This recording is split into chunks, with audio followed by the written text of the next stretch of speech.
আসসালামু আলাইকুম। প্রিয় দর্শক, মিনহাজ আপনাকে আমাদের অনুষ্ঠানে স্বাগত জানাচ্ছি। আশা করি আপনি আমাকে শুনতে ও দেখতে পাচ্ছেন। আমি দেখতে পাচ্ছি। প্রিয় দর্শক, একটু বলে নেওয়া ভালো যে আমরা আজকে কেন রাহাত মিনহাজকে আমন্ত্রণ জানালাম। রাহাত মিনহাজ এই সময়ে, এই মুহূর্তে দেশের বাইরে আছেন, অস্ট্রেলিয়াতে আছেন। উনি এই নির্বাচনটাকে, এই গত আমরা যেটাকে গণ অভ্যুত্থান বলছি, অনেকে বিপ্লব বলছেন, 24শে জুলাই আগস্ট যেটা হয়েছে, সেই সময়টা দেশে ছিলেন। তারপরে দীর্ঘ সময় ধরে উনি দেশে ছিলেন, কিন্তু গত 2-3 মাস ধরে উনি দেশের বাইরে আছেন। 2-3 মাস না, 2 মাস ধরে। তো উনি দেশের একরকম দেখে গিয়েছেন, বাইরে গেলেও যেটা হয় আর কি, যেহেতু উনি শিক্ষক হলো, সাংবাদিকতা শিক্ষক, সংবাদ থেকে তো দূরে থাকতে পারেন না। তো উনি প্রতি মুহূর্তেই কিন্তু আমাদের সঙ্গে আসলে অনলাইনে কানেক্টেড ছিলেন। আমি ওনাকে বলতে আনতে চেয়েছি এই কারণে যে আমার নির্বাচনে একদম শেষ মুহূর্ত, নির্বাচনী প্রচারণা বন্ধ, এখন প্রস্তুতি নিয়ে কথা বলা ছাড়া তেমন কিছু বলার থাকে না। তো অনেক কিছু আছে আমরা ভেতর থেকে দেখি না, কিন্তু দূরে থেকে ভালো দেখা যায়। চাঁদ আমরা দেখি না, কিন্তু চাঁদ দূরে থেকে দেখা যায়, ভেতরে গেলে দেখা যায় এভরিথিং। বাইরে থেকে আপনি কেমন দেখছেন আমাদের নির্বাচন প্রস্তুতি, নির্বাচনের বিভিন্ন কর্মকাণ্ড, নির্বাচনের সঙ্গে জড়িত ব্যক্তিবর্গের বক্তব্য যা শুনছেন, আপনার উপলব্ধি কি দেখছেন? আর একদিন পরে যে নির্বাচন হতে যাচ্ছে, সেটা নিয়ে আপনার সার্বিক অবজারভেশনটা কেমন? প্রথমত আসলে আমি একটা ধন্যবাদ দিতে চাই অন্তর্বর্তী সরকারকে, কারণ তারা একটা জাতীয় নির্বাচন অনুষ্ঠানের একেবারেই সন্নিকটে রয়েছে। তারা যে নির্বাচন দিলেন এবং সেই নির্বাচন অনুষ্ঠিত হতে যাচ্ছে, আমি এর জন্য তাদেরকে সাধুবাদ জানাই। কারণ আমার ব্যক্তিগতভাবেও এই নির্বাচনটা আদৌ হবে কিনা সেটা নিয়ে আমার সন্দেহ ছিল। তো সেই সন্দেহটা তারা দূর করতে পেরেছে এবং তারা একটা জাতীয় নির্বাচন দিচ্ছেন, এর জন্য আমি তাদেরকে আন্তরিকভাবে ধন্যবাদ জানাই। এটা হচ্ছে নাম্বার 1। আর নাম্বার 2 হচ্ছে, আমার কাছে কেন যেন মনে হয় এই নির্বাচনটা খুব সহিংস হওয়ার একটা সম্ভাবনা আছে। আমি ব্যক্তিগতভাবে কামনা করি যাতে নির্বাচনটা খুবই শান্তিপূর্ণ এবং খুবই আপনার সুষ্ঠুভাবে সম্পন্ন হয়। যদিও আওয়ামী লীগ, আমি আপনাকে এখানে একটা কোশ্চেন করে নিই, পরে আমি হয়তো ভুলে যাবো, এই জন্য একটু করে নিতে চাচ্ছি যে প্রথমত আপনি বলতে গেলেন যে নির্বাচনটা যে হতে যাচ্ছে, মানে হতে পারাটাই একটা সাফল্য। ঠিক আছে, এটা মানলাম, কিন্তু আপনি সহিংসতার আশঙ্কাটা করছিলেন কেন? আচ্ছা, আমার কাছে ব্যক্তিগতভাবে মনে হয় যে যে আপনার আইন শৃঙ্খলা পরিস্থিতি একটা ভালো নির্বাচনের জন্য যেটা আসলে দরকার ছিল, সেটা এখন বাংলাদেশে বিরাজ করে না। এটা হচ্ছে নাম্বার 1। আর নাম্বার 2, আমি ব্যক্তিগতভাবে মনে করি যে এই সরকারের বিভিন্ন অ্যাপারেটাস, মানে ধরেন আইন শৃঙ্খলা রক্ষাকারী বাহিনী, সেনাবাহিনী, আরো যে বিভিন্ন বাহিনী আছে, এই সকল কিছুর উপরে প্রফেসর ডক্টর মোহাম্মদ ইউনূসের পরিপূর্ণ কন্ট্রোল আছে বলে আমি মনে করি না। আমার ধারণা এই নির্বাচনটা যখন অনুষ্ঠিত হবে, তখন আইন শৃঙ্খলার দায়িত্বে যারা থাকবেন বা নিরাপত্তার দায়িত্বে যারা থাকবেন, তারা সর্বোচ্চ এফোর্ট দিয়ে তাদের কাজ করবেন, এটা আমি মনে করি না। কারণ এটা করানোর জন্য তাদেরকে যে পরিমাণে আস্থায় নেওয়া প্রয়োজন ছিল, সেই আস্থায় নেওয়া তাদেরকে আপনার সেভাবে প্রস্তুত করা, সেটা এই সরকার পেরেছে বলে আমি মনে করি না। এটা জাস্ট আমার অ্যানালাইসিস। আমি আপনার আগের প্রশ্নের উত্তরে আসি এবার, সেটা হচ্ছে আওয়ামী লীগ এই নির্বাচনে থাকলে ভালো হতো, নির্বাচনটা অন্তর্ভুক্তিমূলক হতো, ওকে।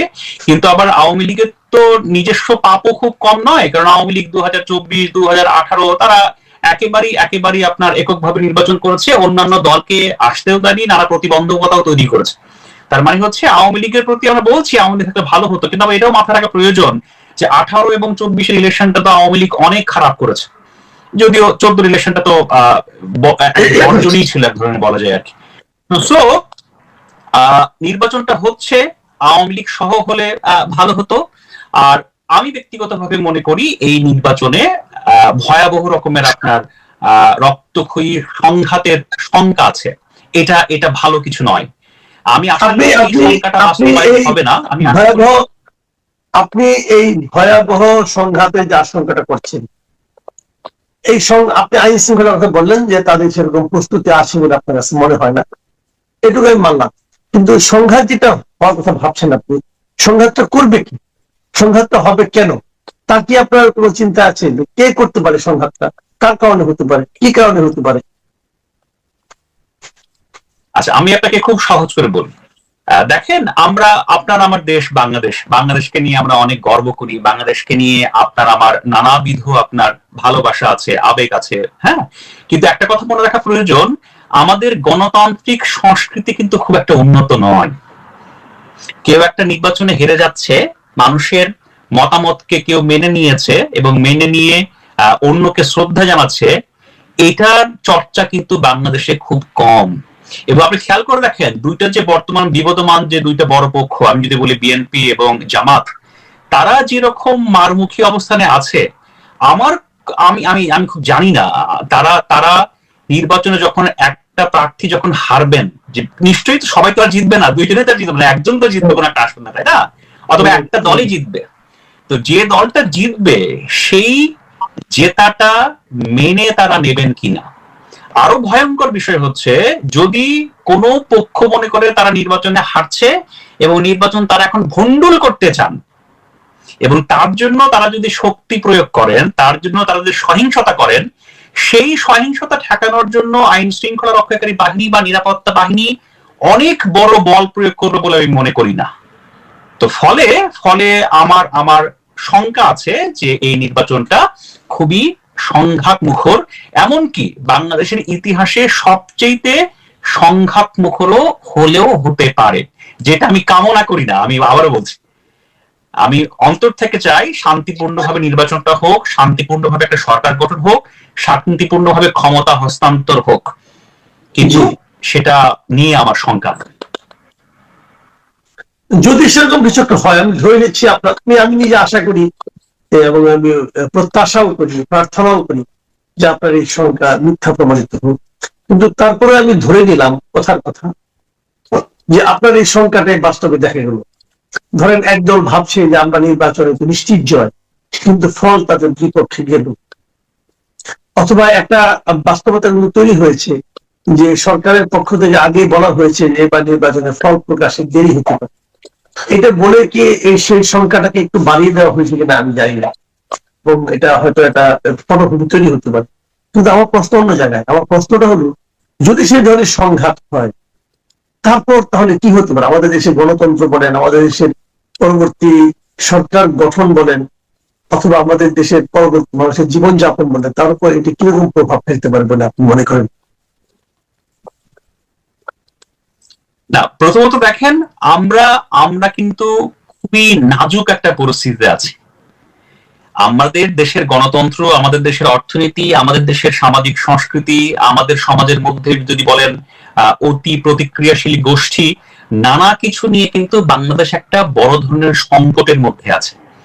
এবং এখন যদি এই নির্বাচনটা যথাযথভাবে না হয়ে স্বাভাবিকভাবে ক্ষমতা হস্তান্তর না হয়, তাহলে আমি বলবো আমাদের বিপদটা আরো বাড়বে। বিপদটা কিভাবে বাড়বে? প্রথমত হচ্ছে, গণতন্ত্রের জন্য আমাদের যে হচ্ছে আপনার আকাঙ্ক্ষা বা চেষ্টা, গণতন্ত্রের জন্য আমাদের যে আপনার আগ্রহ, বা আমরা গণতান্ত্রিক শাসন ব্যবস্থায় ফিরতে চাই, সেটা হয়তো আরো পিছিয়ে যেতে পারে, নাম্বার ওয়ান। নাম্বার টু, এই আবার যদি আপনার এই সংঘাতটা কন্টিনিউ হতেই থাকে, তাহলে দেখা যাবে এরকম যে আমাদের সোসাইটির মধ্যে যে নানাবিধ আপনার শক্তি আছে, যে শক্তিগুলো হয়তো গণতন্ত্রমুখী না, যে শক্তিগুলো গণতন্ত্রের পক্ষে না, এবং যে শক্তিগুলো নানাভাবে বাংলাদেশকে, আমি বলবো যে যাকে আমরা একাডেমিক ভাষায় বলি হচ্ছে আপনার হার্ডলাইনার্স এর দিকে নিয়ে যেতে চান, হ্যাঁ, তারা কিন্তু নানাভাবে আপনার আরো সুযোগ পেয়ে যেতে পারেন। সেটা আপনার আমার দেশের জন্য, বাংলাদেশের জন্য কোনো অবস্থাতেই ভালো নয়। আমরা আরো সংকটের মধ্যে পতিত হব। আমি বলবো যে যদি আপনি ধরে রাখেন যে এখন আমরা আইসিইউতে আছি, যদি এবার নির্বাচনটা সঠিকভাবে না হয়ে ক্ষমতা হস্তান্তর না হয়, সেটা ওই যেমন লাইফ সাপোর্টে চলে যেতে পারে আর কি। হ্যাঁ, আপনি ধরে নিতে পারেন যে আমরা, আমাদের দেশ একটা লাইফ সাপোর্টে চলে গেছে, যেটা খুবই ভীতিকর পরিস্থিতি হতে পারে।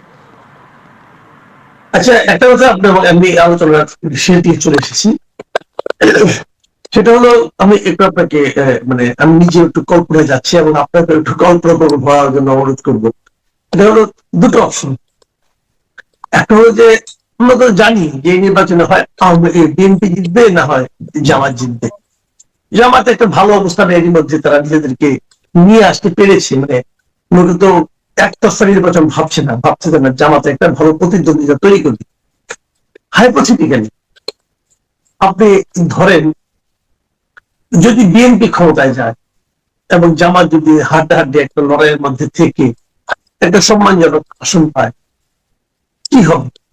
আবার উল্টো দিকে জামাত ক্ষমতায় গেল, অনেকটা অপ্রত্যাশিত ভাবেই গেল, ভোট বিপ্লব যারা যেটা বলছে সেটা বিএনপি ক্ষমতায় যেতে পারলো না। সেক্ষেত্রে আপনি কি ভবিষ্যৎ দেখছেন? দুটো যদি আপনি অল্প অল্প করে 2-3 মিনিট করে বলেন, দুটো অপশন। আচ্ছা, আমি প্রথমে ছোট্ট করে বলি যে আমি ব্যক্তিগতভাবে মনে করি যে বাংলাদেশের মানুষ যদি আপনার সঠিকভাবে সুষ্ঠুভাবে ভোট প্রদানের সুযোগ পায় ভোটের দিনে, এবং সেই ভোটে তিনি যাকেই নির্বাচিত করবেন, বাংলাদেশের মানুষ যাকেই আপনার বাংলাদেশের রাষ্ট্র পরিচালনার দায়িত্ব দেবেন, আমি ব্যক্তিগতভাবে তাকেই শ্রদ্ধা জানাতে বা তাকেই মেনে নিতে রাজি। এটাই গণতন্ত্রের সৌন্দর্য, এটা আমি ব্যক্তিগতভাবে মনে করি। নাম্বার 1।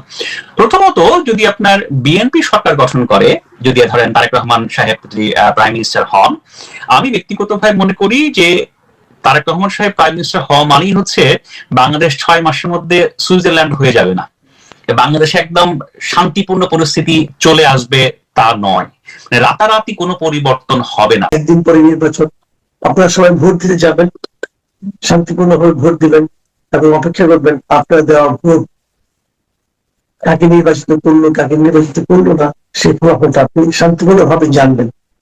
এই প্রত্যাশা থাকলেও সবাই ভালো থাকবেন। পর্যন্ত আল্লাহ হাফিজ।